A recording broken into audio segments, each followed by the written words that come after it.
Bangladesh girl guides association Gulshan Banani জেলার উদ্যোগে 3 দিনব্যাপী আয়োজিত জেলা ক্যাম্প 2026-এর পর্দা নামলেও ভিন্ন আবেশে। এই সমাপনী মহাতাবু জলসায় প্রধান অতিথি হিসেবে উপস্থিত ছিলেন বাংলাদেশ গার্ল গাইডস অ্যাসোসিয়েশনের জাতীয় কমিশনার কাজী জেবুন্নেসা বেগম। এই বছর আমরা আশা করছি, মানুষ তো আশাই করে, তাই না?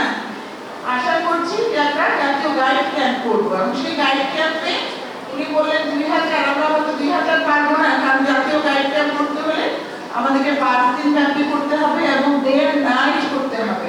শুধু ডে হলে হবে না, আমাদের রাত্রি যাপনও করতে হবে। আমাদের ক্যাম্প সাইট আছে পাড়াতে গাজীপুরে, সেইখানে আমরা করবো।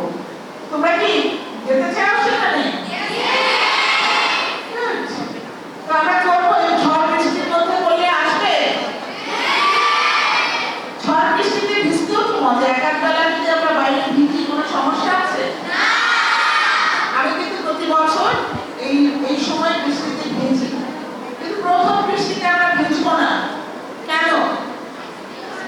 কি হয়? অ্যাসিড রেইন যেটা হয়, অনেক দিন বৃষ্টি না হয় হঠাৎ যখন বৃষ্টি হয়, ওই বৃষ্টির পানির মধ্যে অনেক রকমের গ্যাস থাকে। সেই গ্যাস আমাদের জন্য ক্ষতিকর।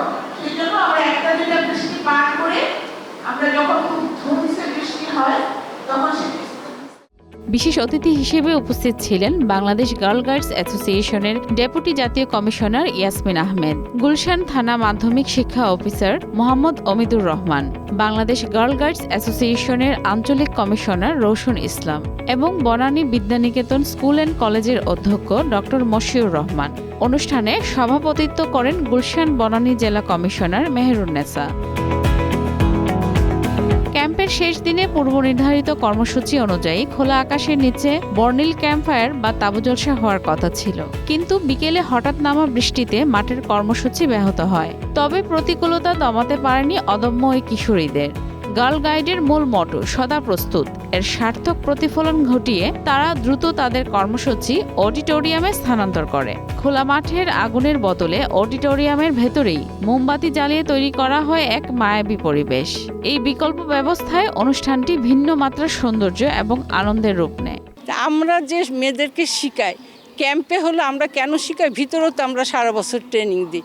এটা হলো প্রকৃতির সাথে কিভাবে আমরা মিলেমিশে থাকতে পারবো, প্রকৃতিকে ভালোবাসবো এবং আমরা প্রকৃতির জিনিস দিয়ে, আমার যদি ঘরবাড়ি ভেঙে যায় তখন আমরা কিভাবে রেডি করব, থাকবো টেন্টের মধ্যে, কিভাবে সহজে রান্না করা যায়, অল্প চুলা ধরিয়ে, এই সব ট্রেনিংগুলো আমরা এই ক্যাম্পে দিই এবং মেয়েরা তাতে অনেক খুশি হয় এবং ওরা অনেক সহায়তা করতে শিখে যায় মানুষকে। আমাদের কিন্তু সাধারণ একটা মেয়ে আর একটা গাইডের মেয়ের মধ্যে কিন্তু মানুষ তফাৎ পাবে।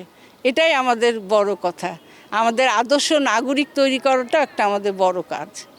গত 30 এপ্রিল শুরু হওয়া এই ক্যাম্পে গুলশান ও বনানী এলাকার 10টি স্বনামধন্য শিক্ষা প্রতিষ্ঠান থেকে প্রায় 300 জন গাইড ছাত্রী এবং গাইডার অংশগ্রহণ করেন। সমাপনী অনুষ্ঠানে ছাত্রীরা তাদের নাচ, গান এবং নাটিকার মাধ্যমে নিজস্ব সৃজনশীলতা ফুটিয়ে তোলেন। সন্ধ্যায় চা চক্রের মধ্য দিয়ে অনুষ্ঠানের পরিসমাপ্তি ঘটে। অংশগ্রহণকারী ছাত্রীদের মুখে ছিল সফলভাবে ক্যাম্প শেষ করার তৃপ্তি এবং আগামী দিনে দেশ ও সমাজের সেবায় নিজেদের বিলিয়ে দেওয়ার অঙ্গীকার।